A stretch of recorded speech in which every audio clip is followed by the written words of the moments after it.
Amém. Podeis sentar, queridos. Louvado seja Deus.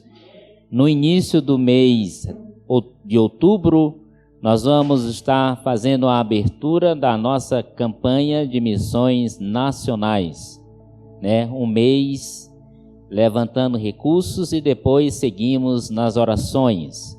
Abra sua Bíblia em 1 Coríntios e vamos ler o versículo 26 do capítulo 11.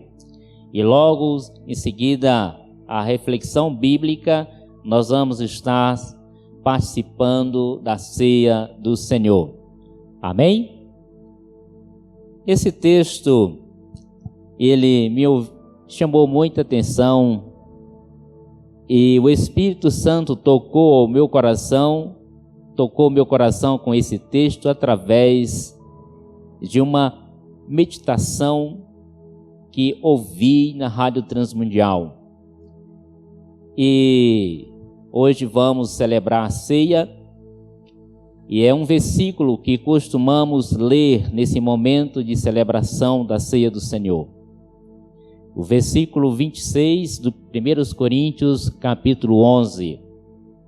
E diz assim: porque todas as vezes que comerdes esse pão e beberdes o cálice, anunciais a morte do Senhor até que Ele venha. Vamos todos juntos?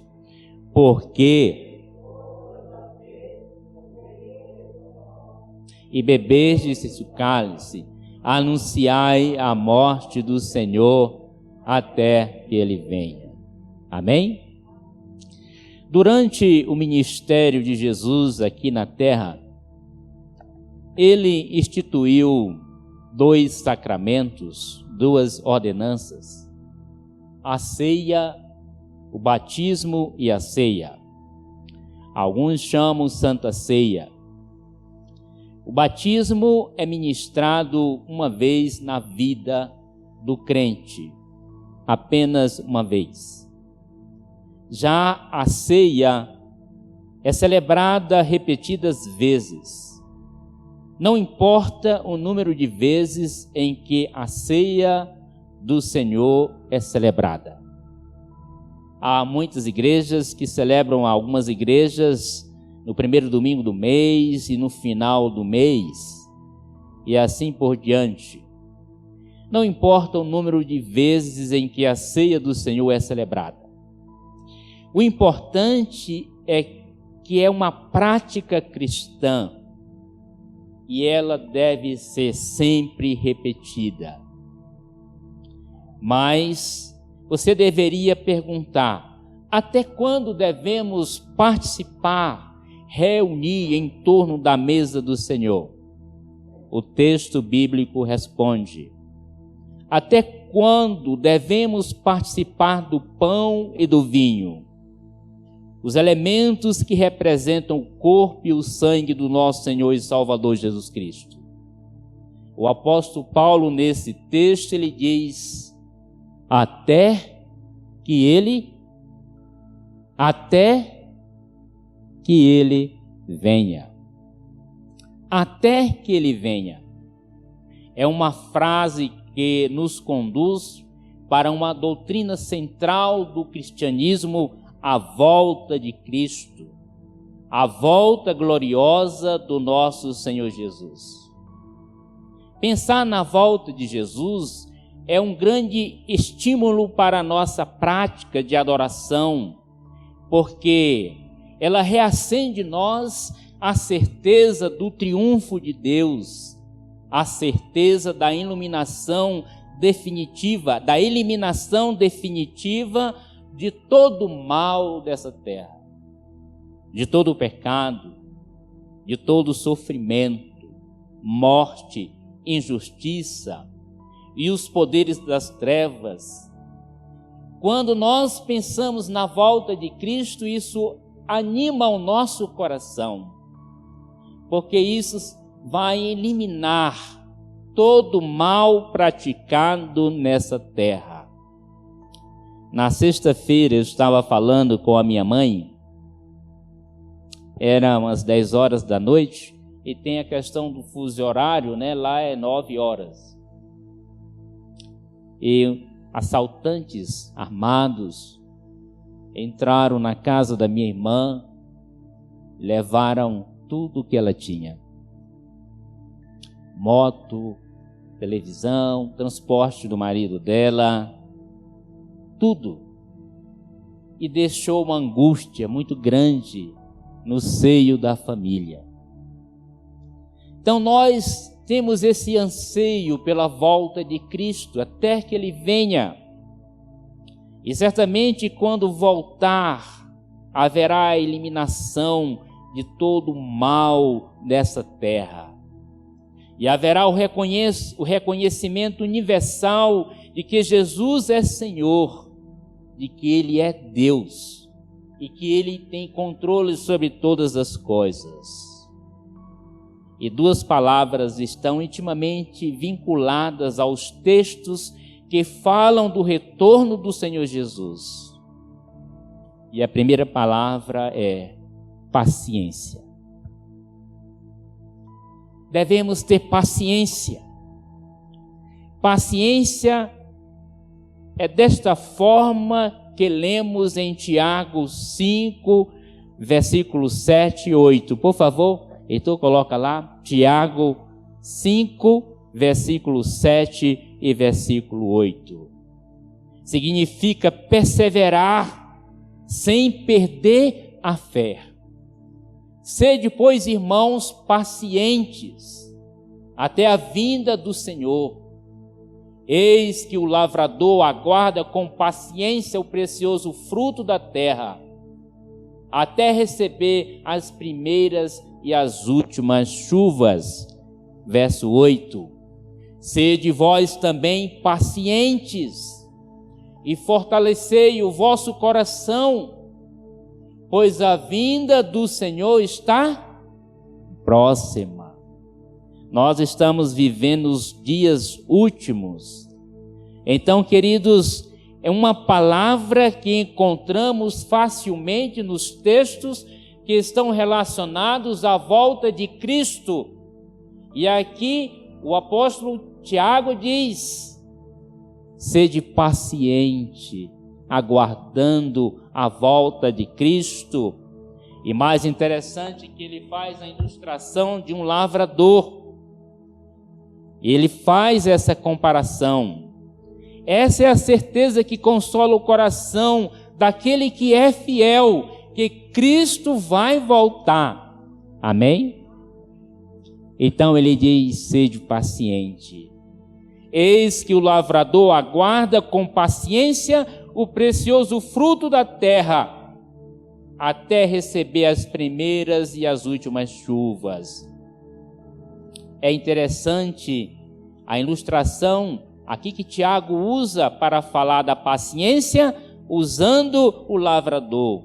Ele usa a figura do agricultor que planta semente pacientemente e espera que chegue o tempo de colher.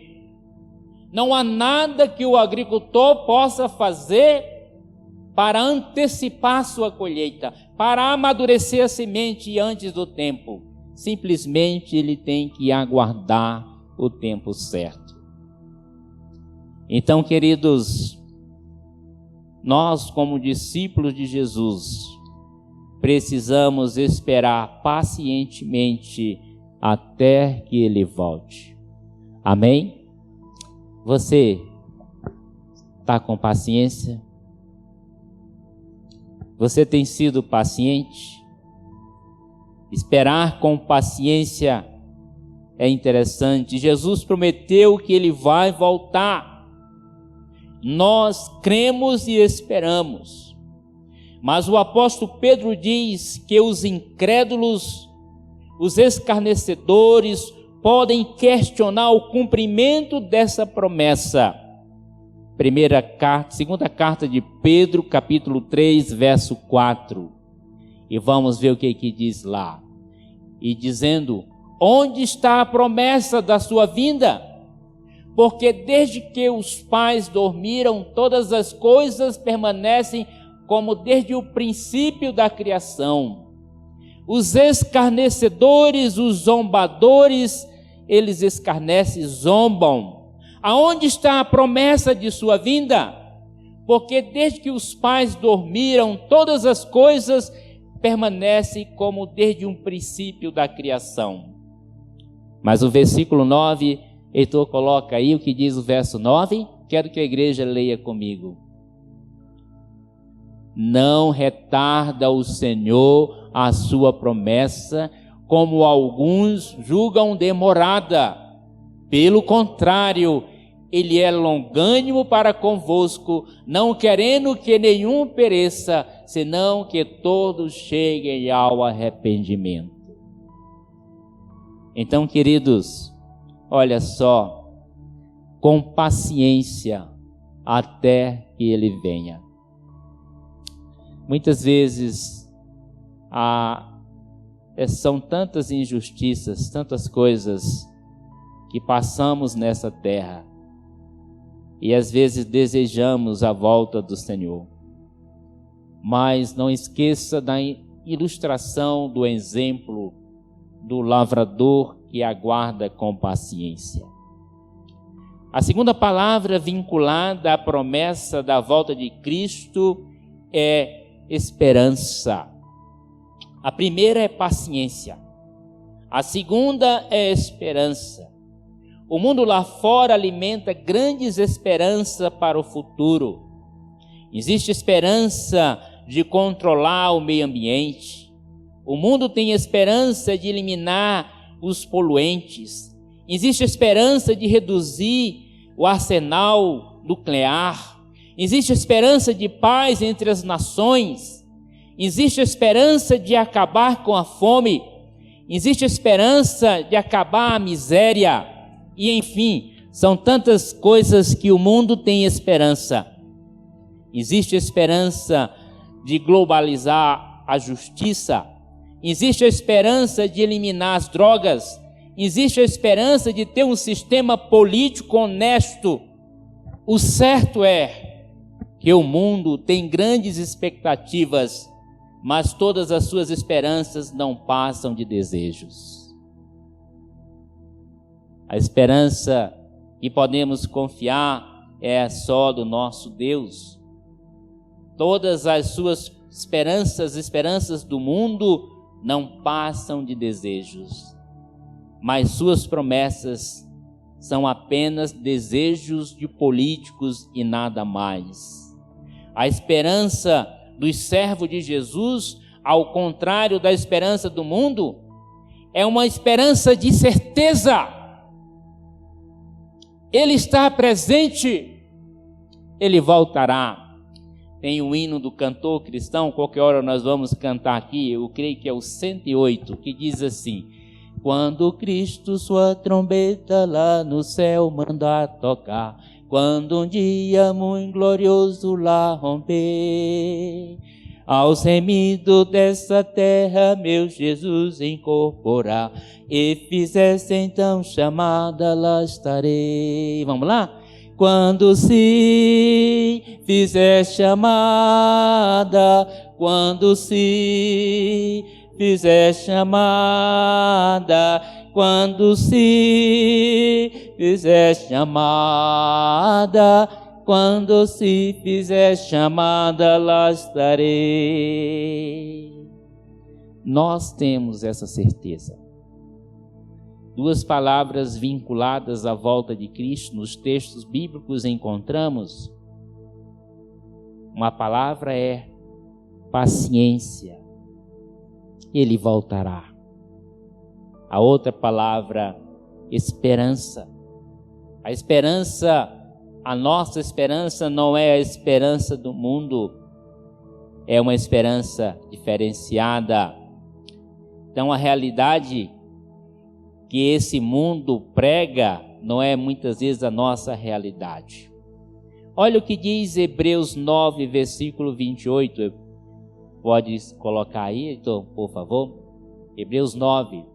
Assim também Cristo, tendo se oferecido uma vez para sempre para tirar os pecados de muitos, aparecerá segunda vez, é uma esperança que ele aparecerá nunca mais, a segunda vez, sem pecado, aos que aguardam para a salvação.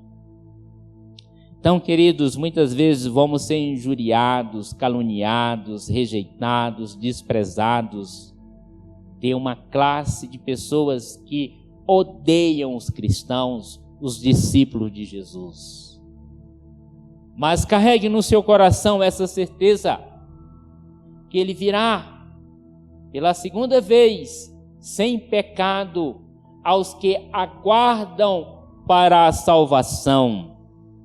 Então, queridos, permaneça firme no Senhor. Eu li uma história esses dias, eu achei interessante, que o 34º presidente dos Estados Unidos foi um general de 5 estrelas do exército americano, chamado Eisenhower.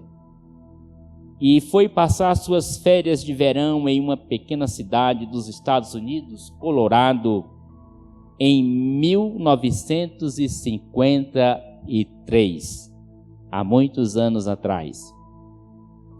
E lá encontrou uma criança com 6 anos, que Paul Hallen estava no estado terminal de câncer. E o jornalista fez uma pergunta para aquela criança, para ele falar o seu último sonho, falar um sonho, um desejo do seu coração. E ele disse: eu tenho o desejo de conhecer o presidente do meu país, que naquela ocasião estava ali visitando o Colorado, o general Eisenhower. E aí, no café da manhã, o general, presidente dos Estados Unidos, estava lendo o jornal e viu os sonhos, o desejo daquela criança, Hallen, Paul Hallen.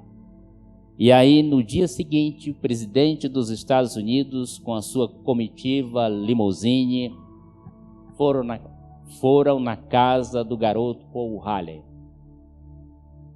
Bem cedo. E a história diz que ele bateu na porta. E não passou muito tempo, o pai do garoto se levantou para abrir a porta. Mas se levantou com uma calça jeans desbotada, com a camisa rasgada, a barba para fazer e com aquela cara de sono. E mais atrás, na sala, deitado no estofado, estava seu filho no estado terminal. E o presidente então sorriu ali naquela porta alegremente. E a história diz que por muitos anos foi contado essa história na cidade de Colorado, nos Estados Unidos. Mas o senhor Haller, o pai de Paul Hallen, carregava no coração uma tristeza, que naquele dia que recebeu o seu presidente, ele estava com a barba para fazer, estava com uma calça jeans desbotada, com a camisa rasgada, com o cabelo arrupiado, e aquilo lhe angustiava. E essa história termina dizendo assim: um dia, o Rei dos Reis, o Senhor dos Senhores, baterá na porta de sua casa. E como você estará para recebê-lo? Queridos, Cristo voltará. E é necessário que estejamos preparados, prontos para receber esse grande dia. Amém? É importante, não viva de forma displicente, não perca tempo com aquilo que não edifica. Sede paciente e tenha esperança. Há um controle de Deus sobre todas as coisas. Amém? Vamos orar? Irmã Sandra pode orar? E a oração nessa noite é para que todos aqui presentes, os que fazem parte dessa igreja, estejam preparados para o grande encontro com o Senhor. A volta de Cristo pode acontecer para qualquer um de nós amanhã ou daqui a pouco. Posso partir desse mundo. Precisamos de estarmos preparados para o encontro com o Senhor.